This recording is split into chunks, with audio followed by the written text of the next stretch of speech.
So I moved to New York City, and like any good colonizer, I'm ready to change the place that I moved to. That was an intense introduction. Let me back up. My name's Mark, and I hate everything. On day one when I was moving in here, I realized I needed some kind of bathroom storage, just, like a place to keep all my shit. I had my toothbrush, my toothpaste, my razor, my ass cheeks balm, but nowhere to put it. So I did the rational thing and decided to longboard over to Target, or Target as it's known internationally, and I walked into Target Soho to find out it was under construction and temporarily rebranded as a Target pop-up experience. I'll put up the picture I took when I walked in there, literally delirious, looking around for the camera thinking this was a prank, because it was just like Legos, like some clothing items, some skincare, all in like a bright red Star Wars set. Who asked for this?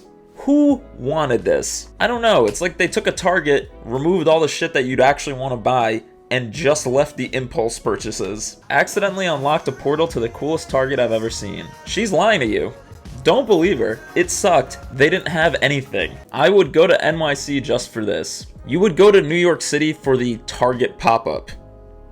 Okay. Again, there's nothing special here. They're not selling anything exclusive. It's just the Target you're used to with 2% of the selection and 2,000% of the tourists. But people love it. For some of us, there really is a hole in our hearts. A hole the size of the Soho Target pop-up, apparently.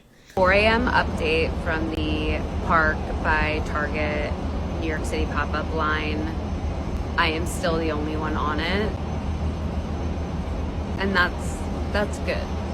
But some other developments that have happened. We have this truck here that has some signs that talk about the embroidery and matcha and cookies. It looks like they're from Levain. Stop it. Stop it. Stop it. In a sense, it is heartening that only one person fell for the Park X Target pop-up release.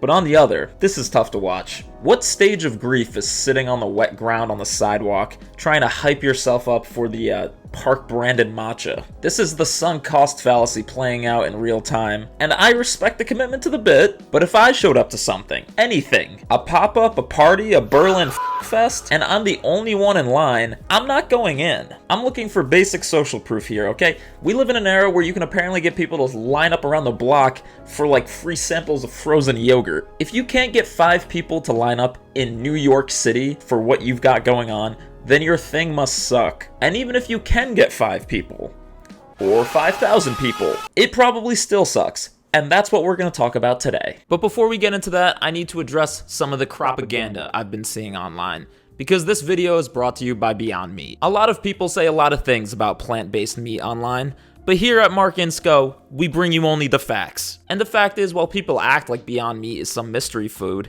when you look at the ingredients list, the story is actually pretty simple. Beyond's plant-based meats are made with avocado oil, provide a complete protein profile, and most importantly, are delicious. Seriously, I'm no vegan, alright, but neither are most of Beyond Meat's consumers. It's a lot of people just looking to add more plant-based options into their diet. And with burgers that look this good, shared with a couple friends, I can understand why.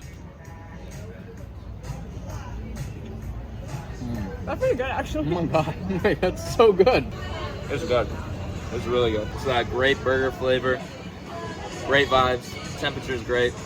What more can you ask for? Beyond Meat.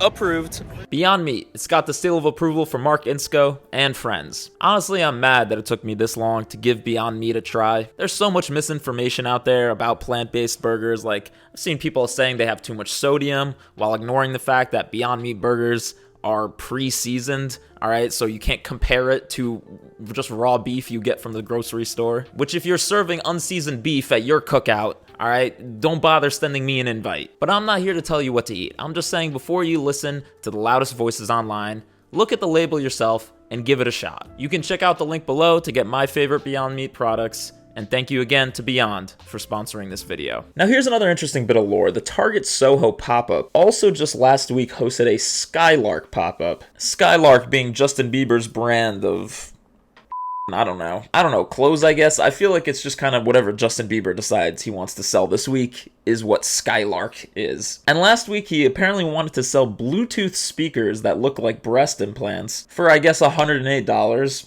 Cool. Does it even sound good? Who knows? I don't even think anyone who bought one turned it on yet. And there was a second Skylark pop-up happening at the same time in Chelsea, also last weekend, complete with Blank Street matcha, which I know many of you probably love. Blank Street. I'm not, it's Gen Z Starbucks. I'm not yucking your yum. I personally prefer matcha that doesn't look like it comes from the physical manifestation of a venture capital pitch deck, but I am not judging you for your soulless private equity slopcha. But I digress. At the same time JB's Skylark is taking over New York City, his wife Hailey Bieber's Rhode is doing a pop-up in Rhode Island, which immediately this one makes more sense to me because there's nothing going on in Rhode Island. The people of Rhode Island actually do need something to do. As you all know, Rhode Island is a fake state, the aborted fetus of Connecticut, which itself is the Oklahoma of New England. And also Rhode Island, I get it. It's a good meme.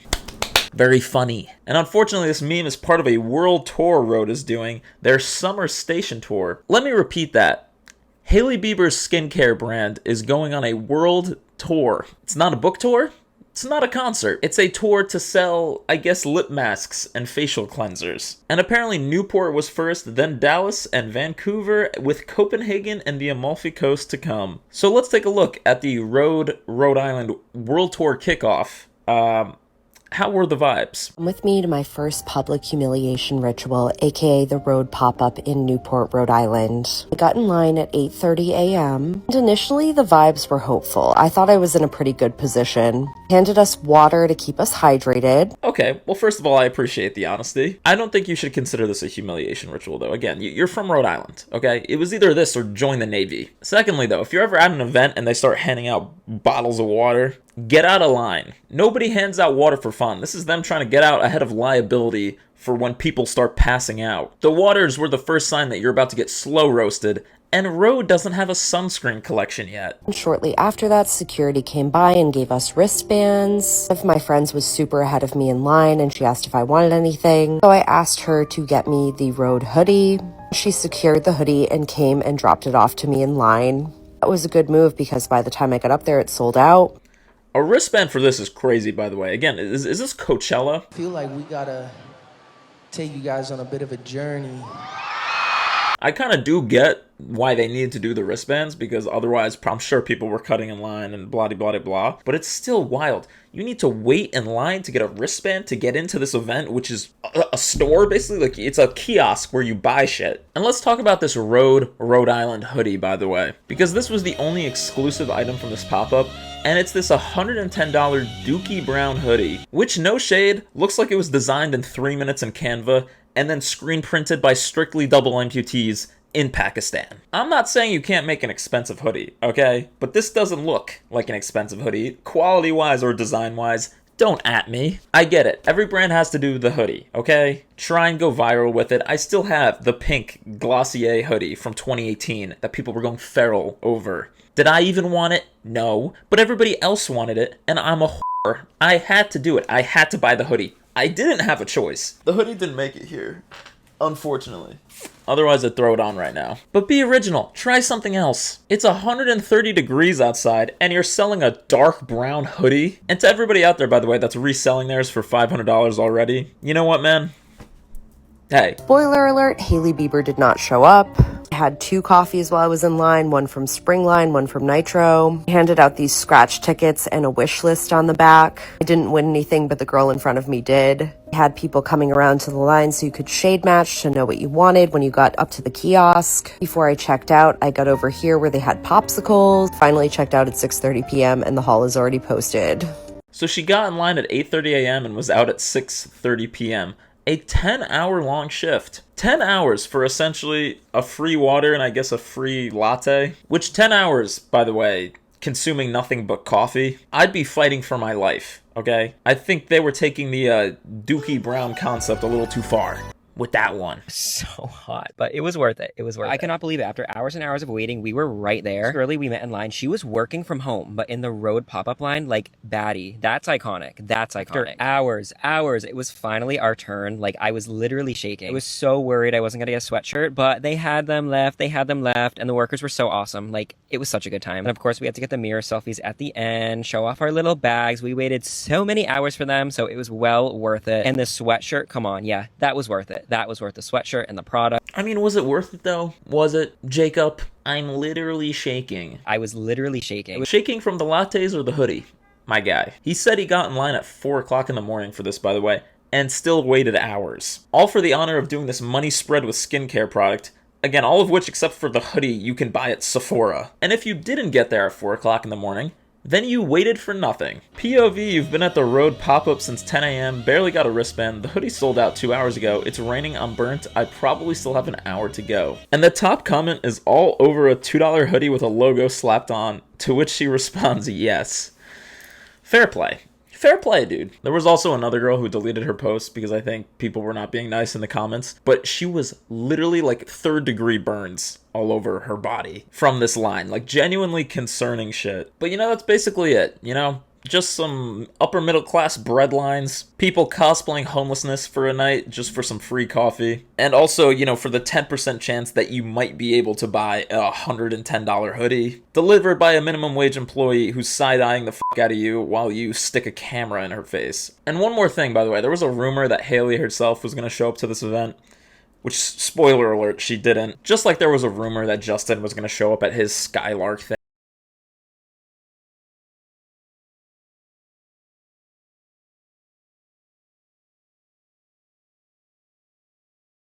He didn't show up to that either. But at the road one, there was a particular chagrin. Chagrin is the word of the day, everybody. There was chagrin that Haley did not show up because she was already in Rhode Island, entertaining the influencers that she brought in for this brand trip to go along with the pop-up to Rhode Island. But of course, while she had time for the influencers, she did not have time for the medieval peasants queuing outside for 10 hours. Cherry on top was that Hailey Bieber was in Newport and did not show up. Like, you're having a brand trip in Newport without any Rhode Island influencers. On top of that, you're right down the road and you don't even show up to pop up. Yeah, you know, I don't blame her for not showing up. Alright, because this thing was already a disaster to begin with, and if she showed up, it probably would have looked like, you know, TanaCon, or Fire Festival, or January 6th, I don't know. But also, why didn't she invite any Rhode Island influencers? Dude, listen, I was making fun of your state in a comedic, you know, playful way, but these people actually do hate you. No influencers from Rhode Island were invited to the Rhode Island brand trip, because they don't think that anywhere outside of New York and LA exists. If there wasn't a road in the name Rhode Island, this pop-up in Rhode Island would have never happened, okay? Again, it's a meme. They did it because of the name. It's a meme that they decided to run with. Meanwhile, you're getting skin cancer going to Lulu that Hailey Bieber was actually really excited to engage with her fans in New England. And I'm not saying that in a bad way, by the way, okay? Again, I'm just saying it's a brand. Like, it's not... Hailey Bieber does not care about you.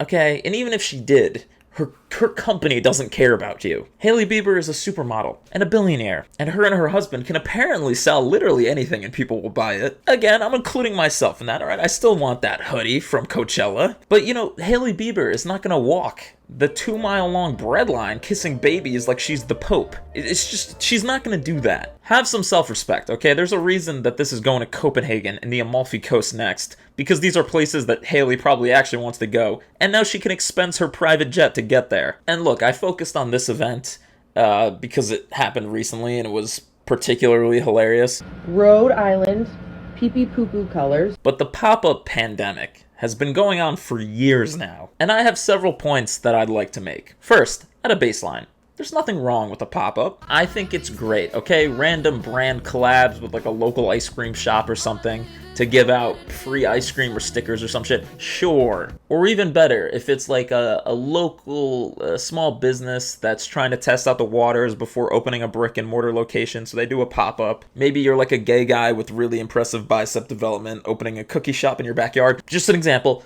That's great. I feel like Joe Biden when I hear about these kinds of concepts. Grows the economy. Benefits everybody. Hurts nobody.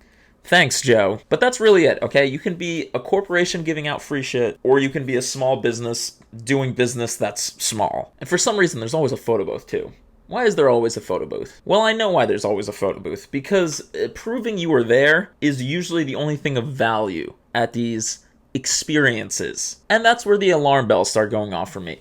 If a brand is ever advertising an experience, I'm immediately suspicious. Because experiences are what you start coming up with when your product doesn't actually stand on its own, and nobody's shit stands on its own anymore. I mean that in every sense imaginable. I mean, dupe culture at this point, it should be the phrase of the decade. We have Amazon, Temu, Shein now, and everybody expects everything to be cheap as shit. And I think sometimes that expectation is fair, I think sometimes it's not. But regardless, since the quality of something only matters through an Instagram feed anymore, it doesn't really matter if the Temu item is as good as the real thing, because the aesthetic you get is the same as the real thing. Like, we live in a time where material abundance is so ridiculous that flex culture has had to move on to other things. Health being one, I did that video in the past. I mean, you know, you can't dupe a six-pack, and now there's run clubs and high rocks and peptides and fucking wearables. All this bullshit. You also have concert prices going insane. People willing to go into extreme debt to go to their favorite artist. Vacations, that trip to Japan, Disney World for some reason. People are willing to spend big on those things because you can't fake them. You can't fake getting barricade at a Somber concert. Everybody knows you had to fight through 8,000 middle schoolers to get up there. And I think it's the same thing with these pop-ups. They exist because nobody values anything anymore that doesn't have an air of exclusivity, or that comes with the implication that you are now part of some larger community. Personal example, a few months ago, I would have said that anybody who spends $53 for a bottle of soap is a brain-dead moron. But then I wandered into a Lalabo, and they have the guy there that, like, rubs your hands while showing off the scents. Everything smells so nice, and I go, well, wait a minute. Maybe I do need a $53 bottle of soap. Because you're not buying the hand soap, okay? You're buying the experience. And whether they're good, bad, or mediocre, you can charge a ton of money for experiences. Just drinking the Justin Bieber matcha at the Skylark pop-up. How about you? Yeah, man, I don't know. I think I'll just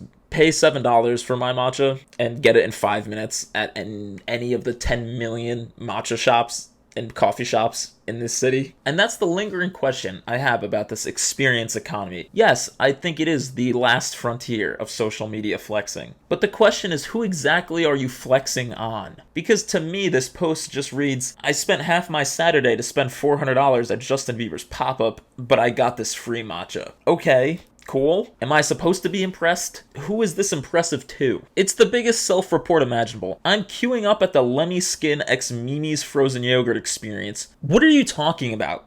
You sound like an insane person. And from a purely sociological perspective, it's impressive how many brands have been able to essentially afflict their customers with Stockholm Syndrome. Again, we're not talking about artists here, we're not talking about music, we're talking about brands. Getting people to wait in lines to buy their shit. And by the way, the line itself is psychological warfare. Yes, of course, you know, creating exclusive items, artificial scarcity, sure, that's a whole thing. But I mean, literally, just the line itself, it creates the mindset of like, I'm already here, I've already wasted all this time, so I should buy something. Like, here's a comment from the girl from the road event earlier who got burnt to a crisp. Didn't even get a hoodie, the one exclusive item there. Did you end up getting anything?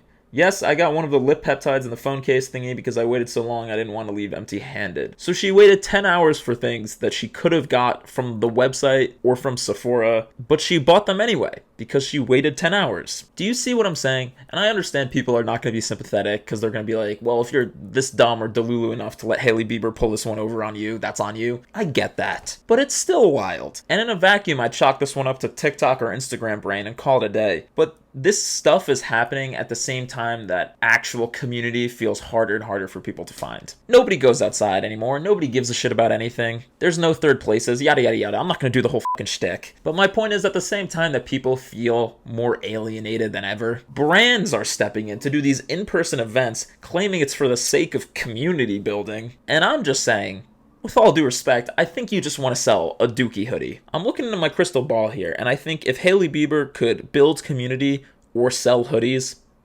she's looking to sell hoodies. And also apparently jeans from Gap that don't fit well. I posted a video trying on the Hailey Bieber Gap jeans, and everybody's telling me I got the wrong size. Do these still look like the wrong size? Get the fucking jeans off your belly button. It's a low-rise jean. That means it's supposed to sit above the crack, the clit, or the conch. Okay, I don't have time to unpack all this. Listen, my only point here is brands are not your friends. Your friends are your friends, and friends don't let friends go to stupid-ass brand activations like they're some sort of special cultural event. Go to a museum instead. Go to the park. Go do drugs. I don't know. I'm just spitballing here. Waiting in line to buy stuff that you could buy at the mall anyway just doesn't seem like something that's worth your weekend. Anyway, I'm hungry. It's lunchtime and there's this sandwich shop down the street I've been meaning to try. I'm assuming this social media hype machine hasn't hit pastrami yet.